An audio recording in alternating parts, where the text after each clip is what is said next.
So, ang praise and worship today, no? So, we believe that everyone is prepared para sa pulong sa itong buhay ko Diyos. Amen? Prepared ba tanan? Padumdum na lang ko, before ko start, padumdum ko sa prayer meeting na mo, this last nitong Friday nga ni Labay, no? So, na-discuss na ko dito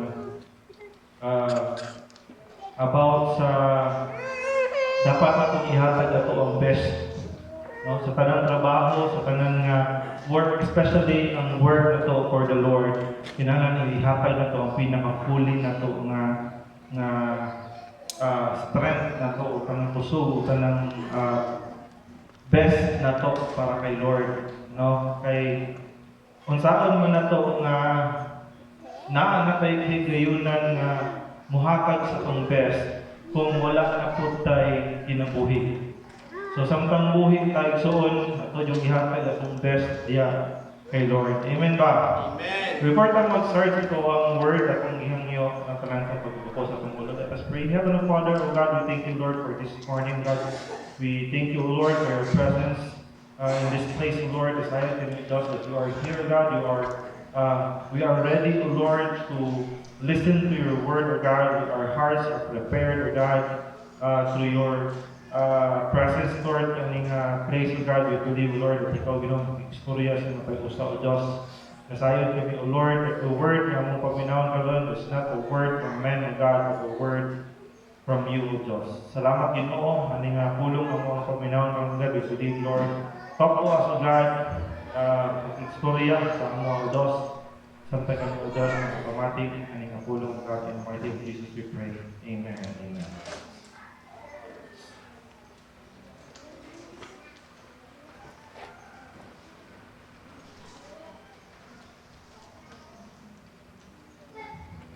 So, kasi sa mga nagdalang Bible o mga nag-take note, no? So, ang i-open atong Bible in the book of Jeremiah.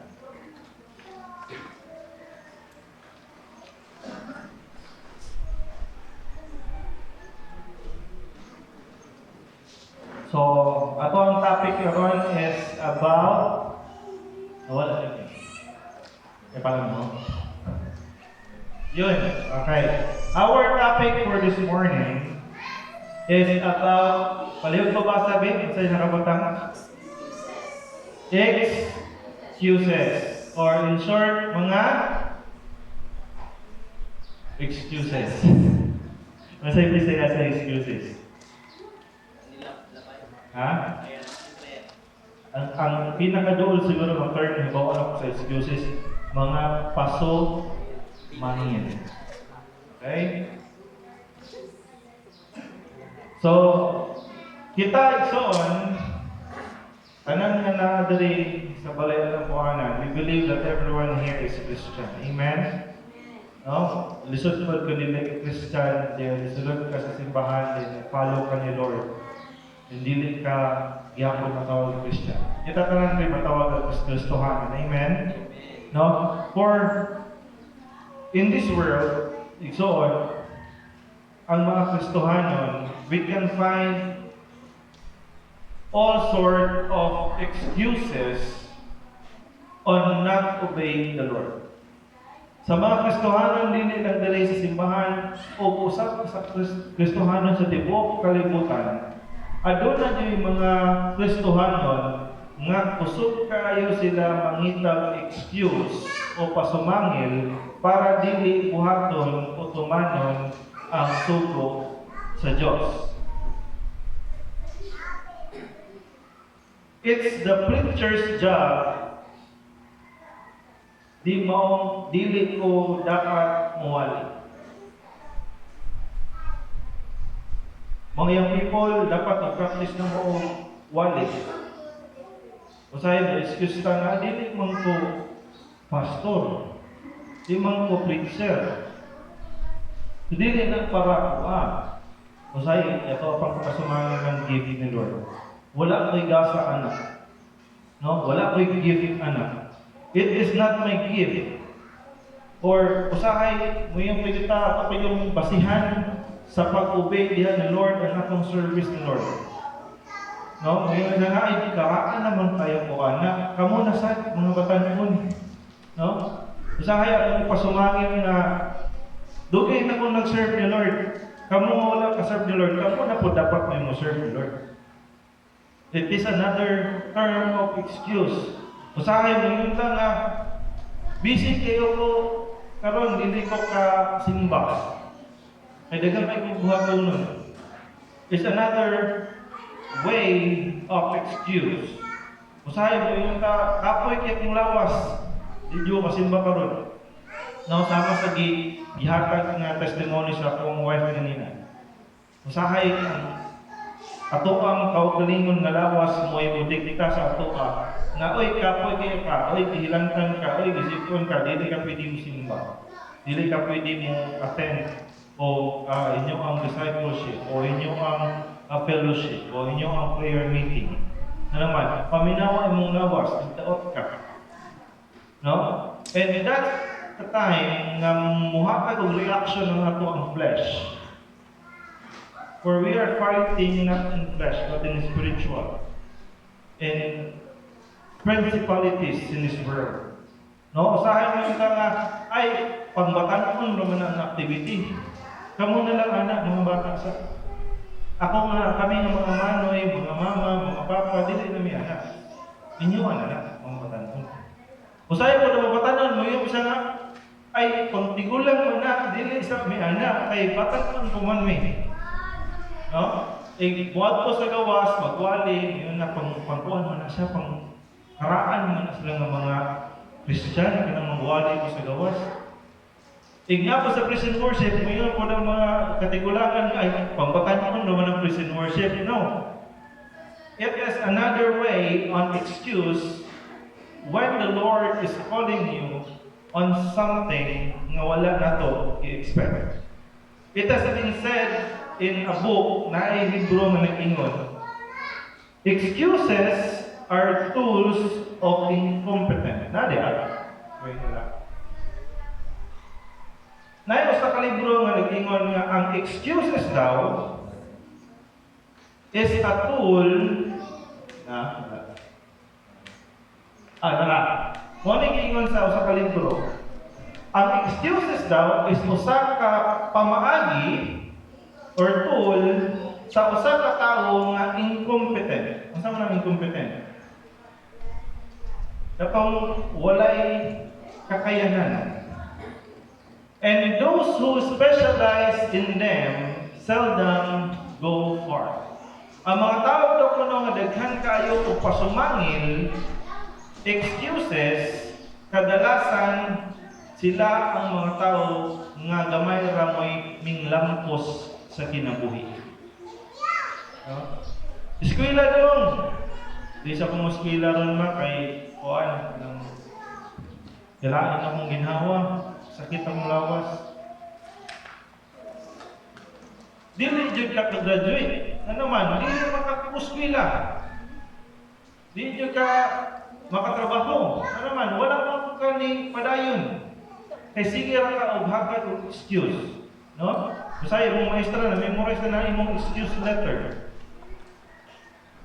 Kadumdum na ako itong excuse letter sa bata sa Facebook. Nagsulat sa excuse letter, Ma'am, I'm sorry I am absent. Sakit akong tiil. Dinigin mo sa tao-tao, butangan niya o araw, diri kapit ma'am. No? Pero ningon ako sa book, di na ako i-mention ng author. Nga kadalasan sa mga tao nga daghan ng excuses are seldom go far. Meaning, panagsakon na dyan kayo nga makaadto sila o makaabot sila sa layo nga parte sa kinabuhi. So in the Bible, si Jeremiah, kasi kailan Jeremiah? Jeremiah. Dili familiar kayo, no? Ang nagsara kayo, no? Asan si Moses, si Joseph, si Job, mga ilado kayo ba? Pag abot ni Jeremiah, wala kayo nilang si Jeremiah. So today, Dili na ko istorya ang tibok kinabuhi ni Jeremiah. Gusto ko kamong magtuon sa iyang life. Pero gamay nga part will be discussed today. Jeremiah was called to be a prophet. Kinsa si Jeremiah? Usa ka? Prophet. Same kapod sa Moses, ang Isaiah, no? Mga si Joseph o si Jeremiah is called o gitawag sa Diyos para mahimong usa ka propeta, pero dili lang siya ordinaryo nga propeta. It is a prophet to the nation. No? Before we proceed, let us discuss what is prophet. So a prophet was a chosen and authorized spokesman for God who declares God's word to the people. Ang prophet mo is gihatagan og kahigayunan ni Lord, tagaan og authority ni Lord nga mostorya in behalf sa Dios. Ano man, if si Lord may mostorya, last time nga nistorya siya sa mga Israelites, ay gusto ng Israelites nga, ay, ano si Moses na masige mag-istorya ni Lord? Mastorya sa mo directly. Pag istorya ni Lord sa ila, ang ila lang manungan is usog na hangin, ilat, bagyo, o sobraan kada usog na pwersa na hapit na sila na napali, na hapit na sila makamatay. Muna niyo sa Moses, paundang na sa Lord, o istorya, kay mapatay ni. So, the Lord is calling people to be prophet, to be His spokesman of mabatagaan ng authorization ni Lord to speak in behalf of God kung unsay istorya ni Lord sa ila, mora ko ilang istorya sa mga tao. No? And sa mga nag-take note, i-take note niya, ang prophet is not foretellers. Ang prophet is dili siya mananag na o future. No, sahay ni kana ato ta sa kuan proceed in ay prophet dito. Aron makita niya ako ang future. No? Pero let me correct that. Prophet is not foretellers, but they can speak about future if God will tell them so. In short, kung dili istorya ni Lord sa ilaa, dili sila pwede makabuot-buot o in-ani ka dako nimo. In-ani ka pag human graduate, maka-abroad ka. Igabot pag human mo over 30 years old, makapangasawa ka o arato. Dili na sila inana. But if God tells them so, mauna mo ilaang i-istorya. In short, dili sila foretellers, but they can tell your future in behalf of the Lord. Amen? So in short, ang naghawid niya po sa iyong future is dili ikaw. And dili po siya ang istorya sa iyong future. But it is the Lord who can see your future. Baka yung lang tawag, mamuhula sa iyo sa natagka mas layon sa kwan. Kung isa pa yung naka-attend ninyo mga crusades na ay gift of prophecy. Wala pa naman kasukay. Ako, gi-prophesy ko sa una sa mga giatanan ako ng mga fellowship. Ang gi-prophesy sa ako sa una is, siya, you will lead a great congregation. Nakaya ko first nga, okay, congregation. Naka-apply ko camping, nahimo kong leader sa camp. Nahimo nga, pasig ko ni pasabot sa ako pang prophesy sa ako. Then after, wala kang nahunong dito, nahimo ko leader po sa youth, there is a church. So ay, pasig mo ni pasabot ni Lord. Pero wala kang kabalo, ako ating thoughts is lesser than the thoughts of the Lord. Ako din huna-huna, dili na taman. Pero ang huna-huna din ni Lord, nang ipasabot niya, dili taman lang po sa iyo, taman sa tipo church. So, basically, ang i-prophesy sa prophet sa Koa is natinuod. Or in short, nastorya niya kung sa'y mahitabo sa future, but dili agi sa iya ang kaugalingon. Agi na sa gistorya sa Diyos sa ila. So, nasabtan ang prophet, sabtan na ison, iwasing na yung mga, oy, si Juan, prophet ka siya. Sa din ang prophet, basta lang agad ni Lord. No? So, today we will be talking about excuses. So, usa pa kayo mga characteristics sa mga Kristohanon nga mahilig mag-excuse. No? Excuse niyo po. I hope nga tanan maminaw kay basin o naagian ninyo ni. Number one thing nga gina-excuse sa mga, especially sa mga Kristohanon, is that excuses of being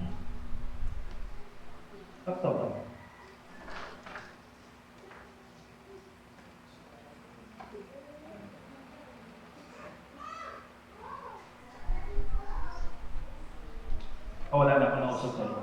But number one is excuses of being young. We're supposed to be, kaya siya is excuses. Di ba, yun na nga ito. Excuses of being young.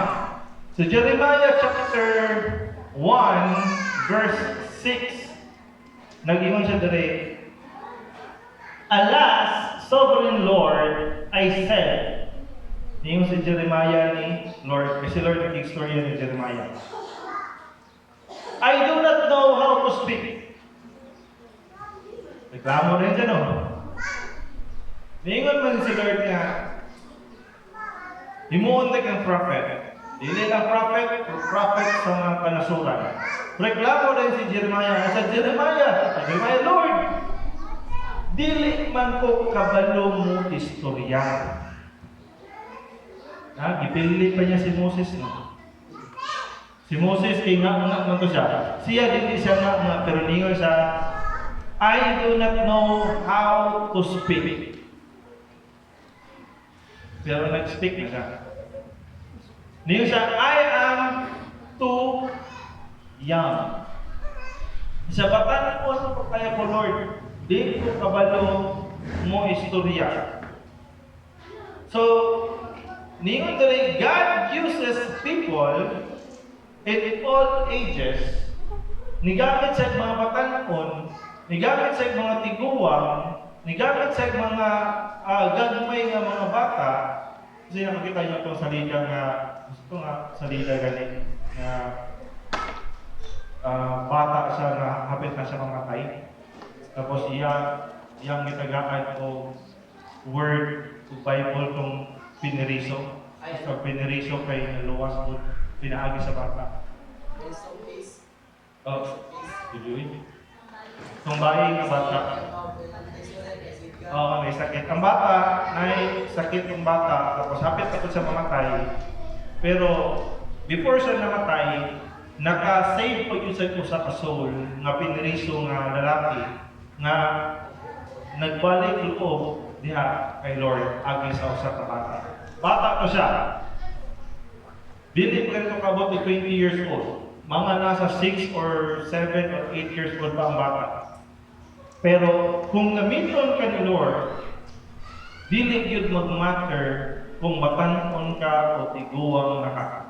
No? Because God uses people in all ages.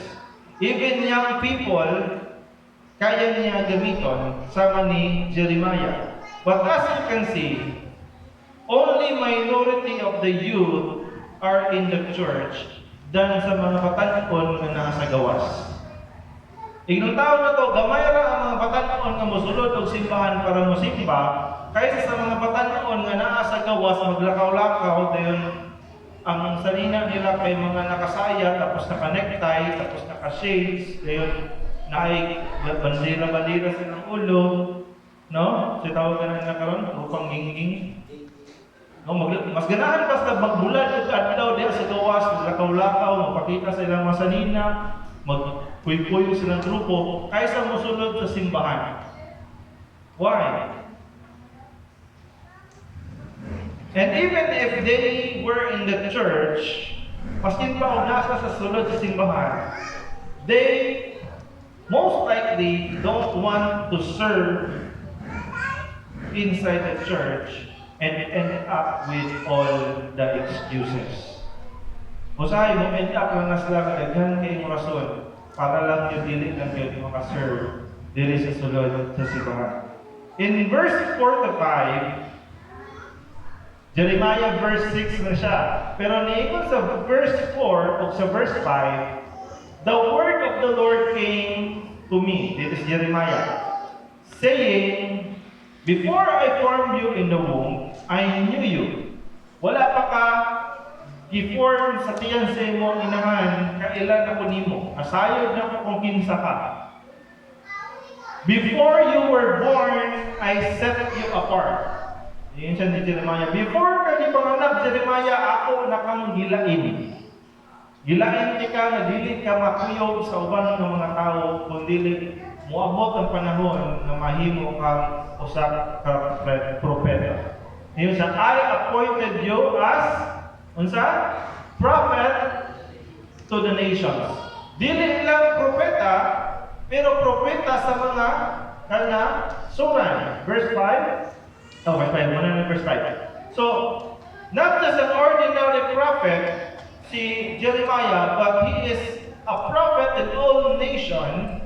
Dili lang sa iyang balay, o dili lang sa iyang barangay, o dili lang sa iyang syudad, pero sa tanan nga kanasuran. Ignapansin ninyo sa verse 6, ang after anak, makita ninyo nga ang pinaka-first impression ni Jeremiah sa sulok ni Lord, dili yun siya agree. Yan naman. Number 1 niya na concern, I don't know how to speak. Lord, di ko kabalo mga istorya. Ikaduha, Lord, I am too young. Bata pa kayo ko, Lord. Pero ang number 1 yung taling niya nga title, niya, ang number 1 na part, dili na to, it is too young. But it is lacking. Excuses of being lacking. Or excuses sa pagkakulang sa imuang tawag natin. Basta lacking. Nakay kakulangon. No? Si Jeremiah, kabalo siya nga dili siya public speaker. In short, dili siya maayo musturya sa daghang tao. Okay, sa ulaw ng dili musturya sa daghang tao. Amen. So, I hope tanan na ma-counter na ninyo, especially itong mga nagsimba bitaw.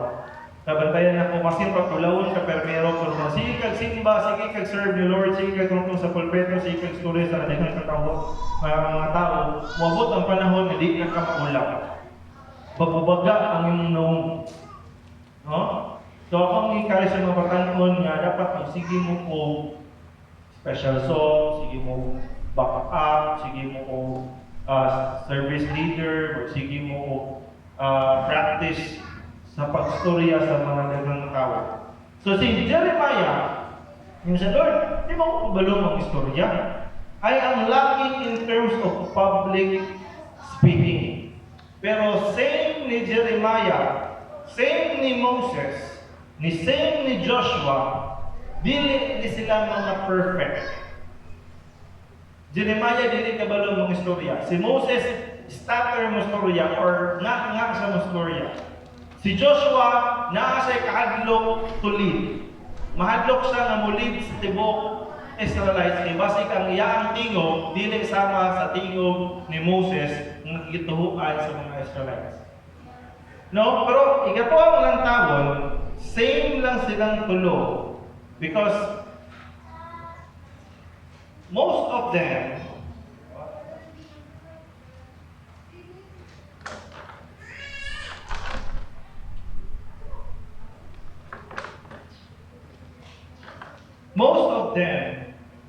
had the same promise ni God. Unsa may kapareho ni Moses, ni Joseph, o ni Jeremiah. They have the same promise. Ang say promise ni Lord ni Moses. Katuniyon siya na, Lord, dili na ako kaya matubang ni Pharaoh.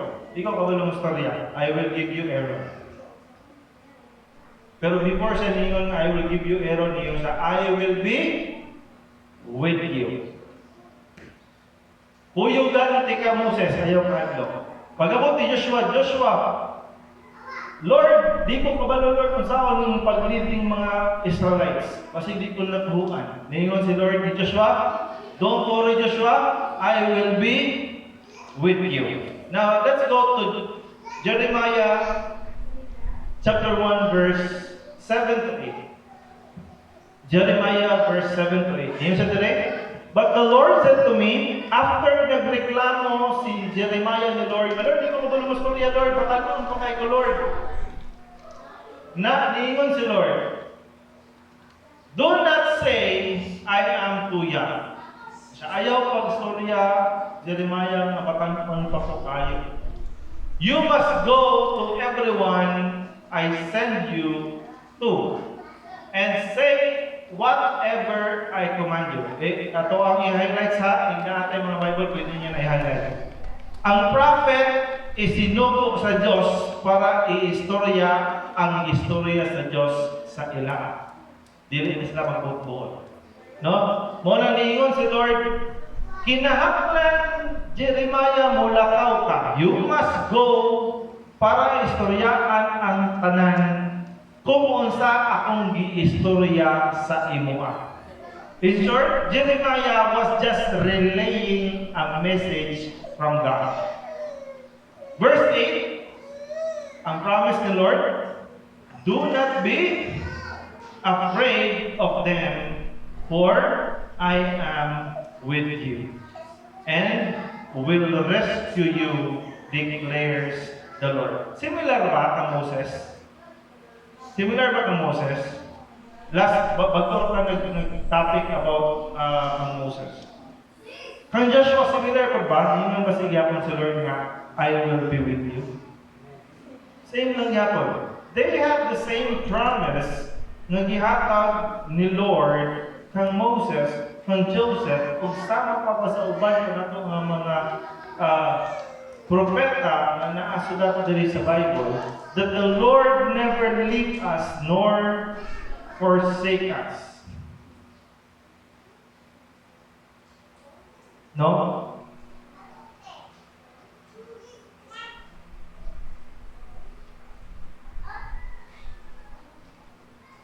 Malakasan na rin.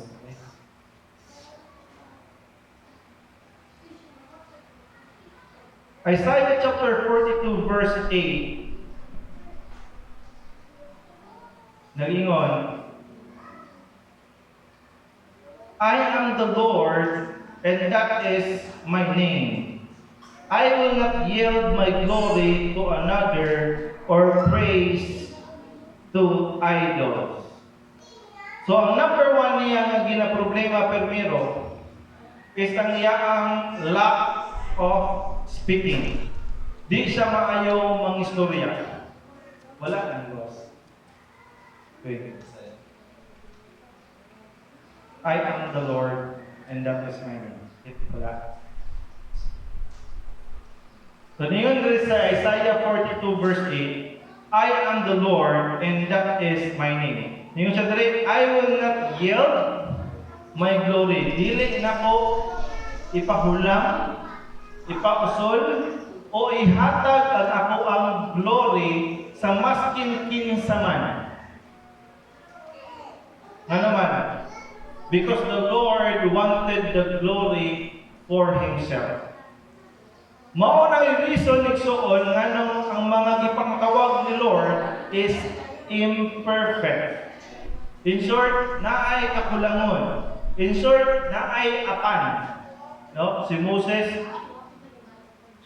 maayo unta kaya siya kay isog kaya siya ato sa Diyos sa Egypt. Pero nasa apan, di siya kabalo mo, istorya. Starter siya. Anak sa mo istorya. Si Joshua, maayong mostorya, pero naasay apan, mahadlok sa muli. Si Jeremiah, maayo po dyan, mostorya. Maayo siya mo storya, dili siya nga mostorya. Pero wala po dyan gasa sa pagstorya sa daghang katawhan. Nagpansin ninyo nga kanang ipanggamit ng Lord na ay apan. It is because when the time God will order us to something, when the time God will send us to do His work, gusto ng Lord na mag-glorify siya and dili kita. No? Si Jeremiah lakaw dito. Istoryahin niya ang mga tao. Kung maayong istorya si Jeremiah, makaingon ang mga tao, mahala ba, iuha dyan kayo ng istorya. No, kasi nakabantayan na, igawas ninyo sa mga convention, sa mga mga crusades, na yung mga muwaling, mga maayo kayo muwaling, igawas ninyo, igabot, isimbalay, bahayo ka dyan kayo niya muwaling, gigasahan nyo ta sa Ginoo, gigasahan nyo kayo sa Ginoo. No? Na-bless kayo, manawan, maayo kayo siya muwali. Usahay makayo nga, maayo kayo siya muwali. Usahay wala ko napansin kung unsa ang iyang giwali. Ang iyang giwali, gagikan ng gihapon sa Diyos. He might be a good preacher, but remember, igsoon, sama sa giingon sa Bible, that the Lord do not share His glory to anyone. Maskin pag sa kakamaayong na pastor. If the glory is not for Him, it is useless. It is called fame. It is called imuang kaugalingong sikat. Kaya si Lord gusto siya nga ang tanang sugo niya, siya may mag-glorify. Hala, di mo na siya kabalong mostorya, ganang maayo naman ka na sa mostorya. Agi sa Diyos na mo'y naghatag sa kuwa o grasa. Hala, dili mo na sa kabalong mo ampo sa wala, pero maayo na lang siya mako. It is because of the Lord. Dili na agi sa kuwa. Hala, maayo lang mo kayo sa makanta sa una, yapag mo kayo na siya. Actually, dinood na siya. I know someone nga, batagan pa ko in my younger days, di siya yung bindot mo sa kanta. In short, sintonado yun siya. Ang iyang kanta is the straight, iya kay nagpadulong sa right. Na ba? Sukwahin ang dalan ba? Ibig magtagbo ng music o ng iyang tingog, buha na siya. Musimang yun. Di yun siya may makanta. Pero, nakita na ko sa iya nga every time nga mag-praise and worship, mukha na yun siya kusog. Wala siya paking, yabag siya, wala siya paking daghan nagnaminaw niya, basta makanta yun siya. Ang pinaka-power pa yun kayo, mo praise and worship pa siya. Mo divine service pa yun siya. Mo special song pa yun siya. Pero yabag siya. Pero, muto mo sa liligsoon, kung paminawon mo siya makanta karon. Dili siya ingon maayo-ayo. Pero ang kanta, nisunod na sa iya ang tingog. In short, naanay harmony kung mukanta siya. Kaya na niya mukanta nga di siya mayabang. No? It is because of sa iya ang perseverance sa pag-practice o kanta. That's the reason why so on. When in everything that we do, kinahanglan buhaton na po ni para kay Lord. Because only the Lord wanted that glory and not glory from ourselves. Number 2. Kanina, nagkasan ako ni kanina. Ibalik na. Number 2, ang ikaduhang excuses ni Jeremiah. The time is not right. Lord, dili pa insakto ang panahon. No? Balik mo na ito itong pinaka-verse na to. Jeremiah chapter 1 verse 6. Alas, sovereign Lord, I I do not know how to speak. Muna una niyang rason. Ikaduha niyang rason, I am too young. In short, Lord, kung naapay sa akong panahon, dili pa karon. Ano man, bata pa kayo ko.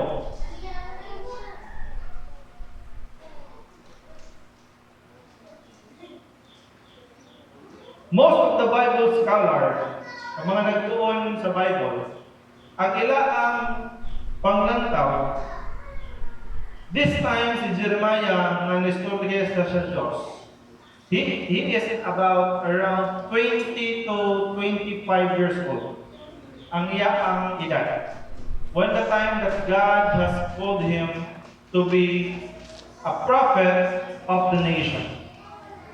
So, even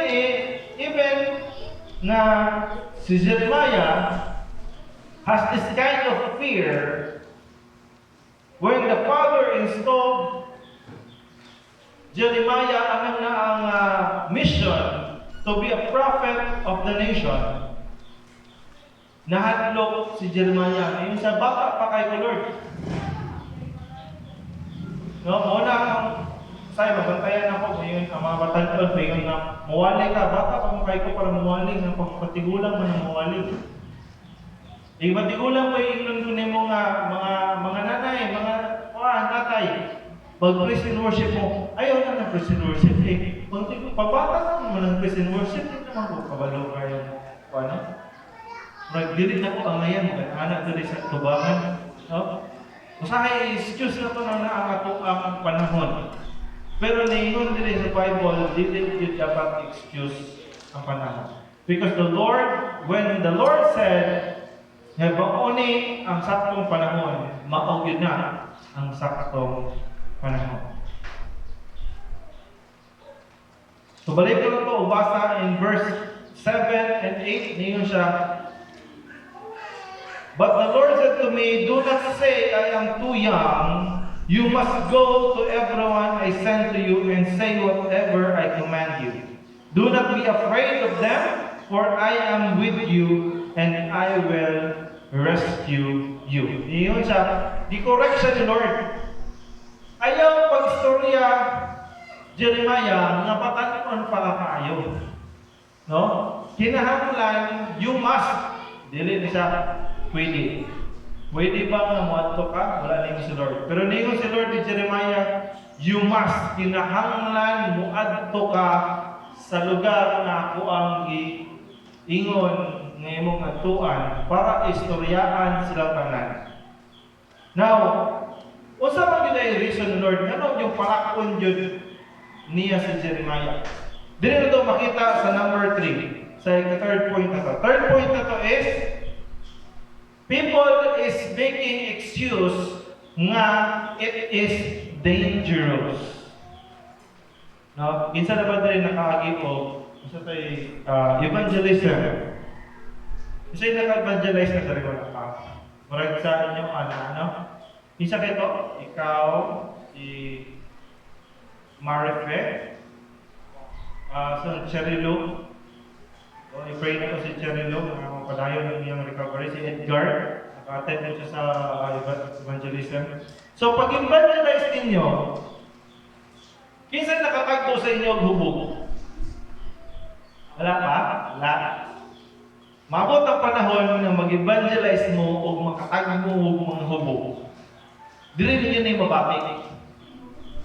Nga ang pag-teach niya ay sa pulong sa Diyos, dangerous. Ano man, maskin kinsa gud imo ang istorya ko. O sa higugton ko mo iro. O sa ang matok-tok pa yun ninyo kay inyo ang hatagan o magwali mo hatagan yung word ni Lord inyo ang prayhan. Mao pa ko'y pagkaway. No?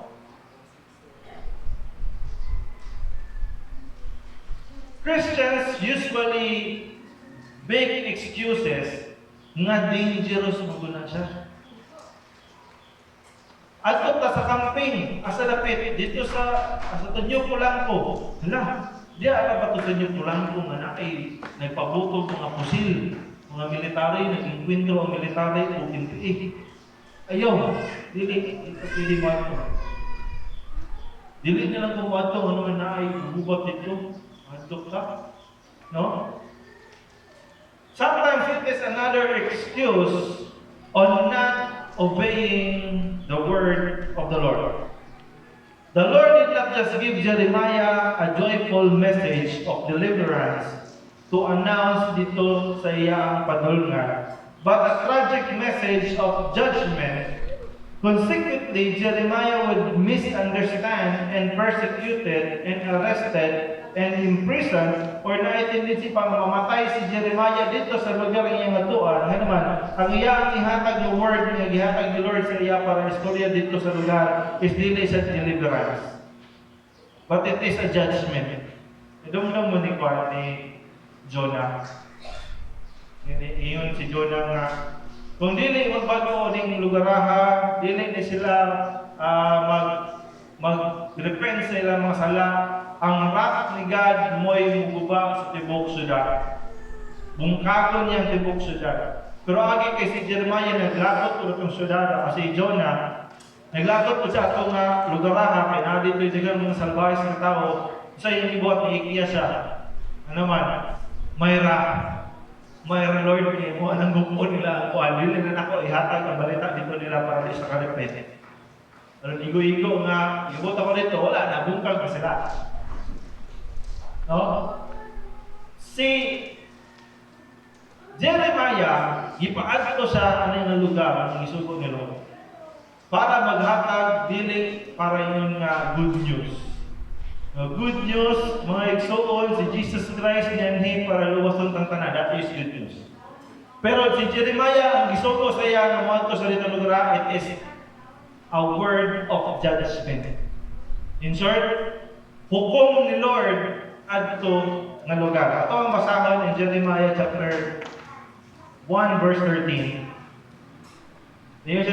Again, the word of the Lord came to me, inquiring, what did you see? Niyon si Jeremiah, I see a boiling pot. Nakita siya o pot. It is tilted from the north to the south. Next. So before tayo proceed sa 14, so ang nakitaan ni Jeremiah, napagula sa kay pot, isa ako na ng pot na jar. Sa mga Jewish people na sila karan na usually mo na inang gilutuan, butangan nila mga pagkaon, inaimbakan nila. Pero ang gipalantaw ni Lord sa iya nga pot is pot nga tabingi. In short, dili siya even ang iya ang circle sa jar or sa pot. Dili even ang pot na ay tendency nga kung sa mo'y sulod dito, pwede siyang usik. Unya, ang sa mo'y sulod dito, I see a boiling pot. In short, ang sa mo'y sa sulod dito, perte ka bukal. Boiling. Nag-boil siya. Pero niyon siya, nga nakita niya nga ang boiling pot is tilted or nagtabingi o naay tendency nga mausik kung sa mo'y naa sa sulod sa pot. In verse 14 nag-ingon,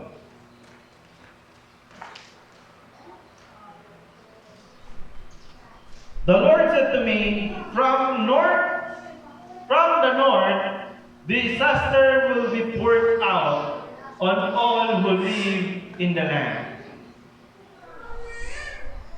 Ang iyang ihatag na word, aning niya, because the pot could not at any moment spew its boiling content toward the south, scalding the people of Judah.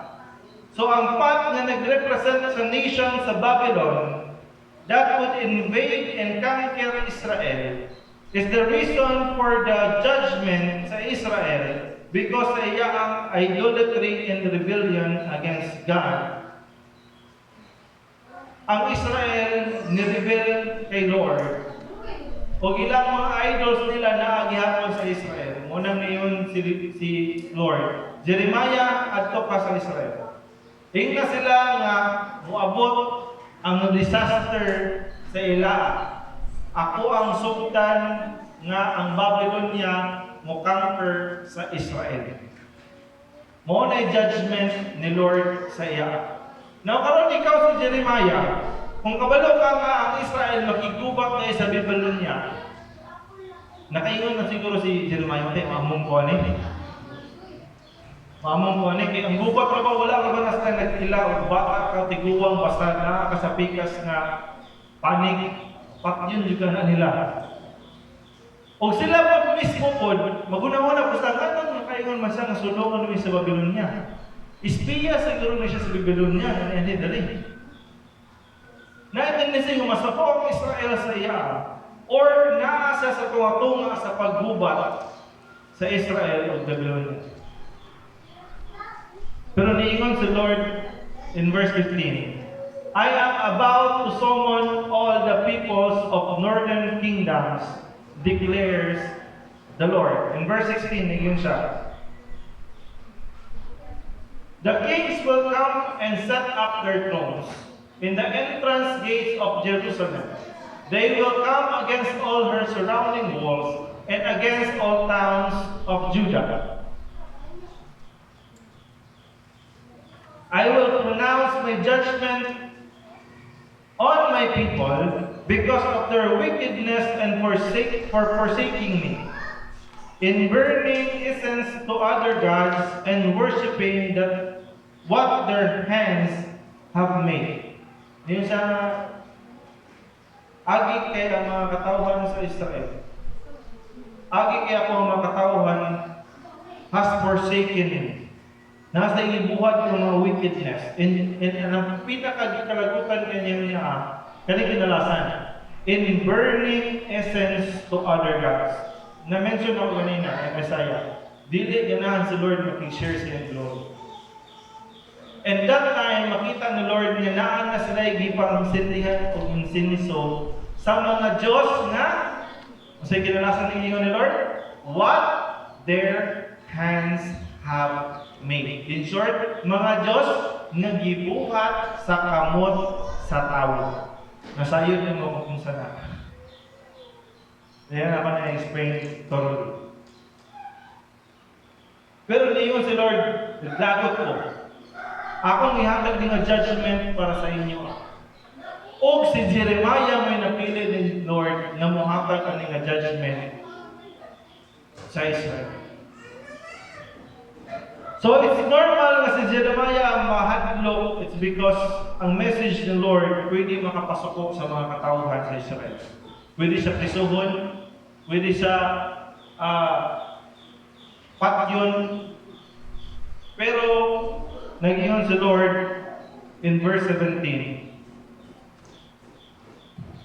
Ang promise ni Lord, get yourself ready. Iyon siya, Jeremiah, pag-ready niya diha. At ito na dito, o istorya ang ako ang giingon sa imo para judgment na ko sa Israel.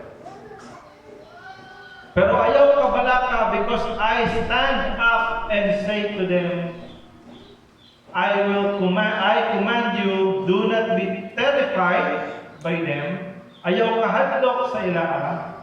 I will terrify you before them.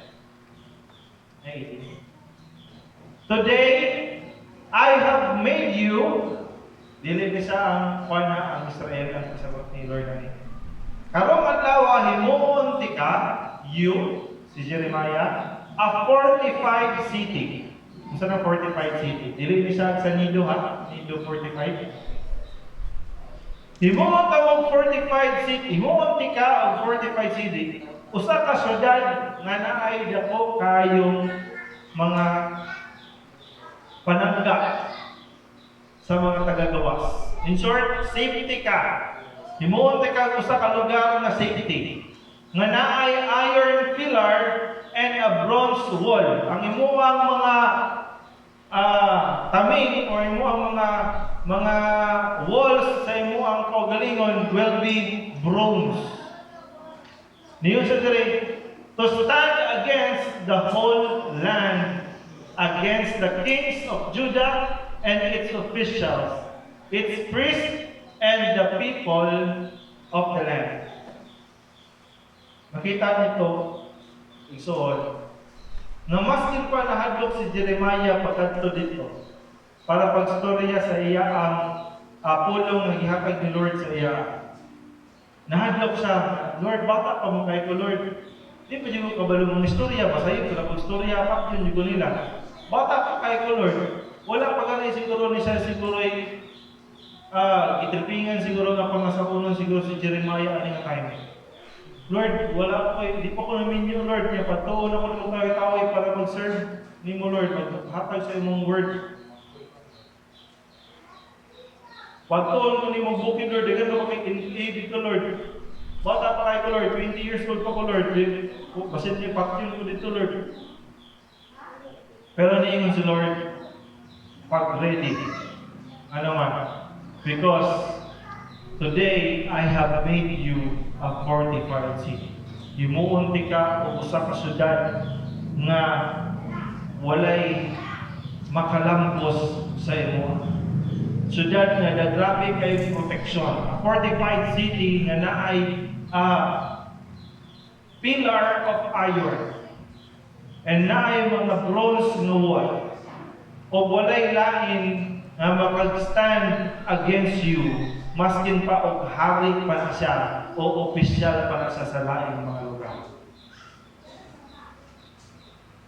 And that is very, very sayon na kaya na siya diha sa presensya sa itong buhay ni Diyos. It is because when the time Jeremiah is going to Israel to speak in behalf of the Lord is with him. The Lord promised not just to Jeremiah but to all his people that if you go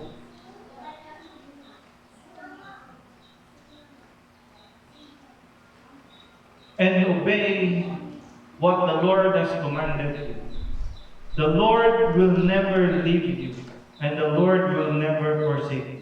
To the point nga maskin ikaw makaingon ka sa imong kaugalingon, though I walk to the valley of shadow of death, you will not fear evil, because you know that the Lord is with you. Akong yang ka lang sa pagpalindog. Let us pray.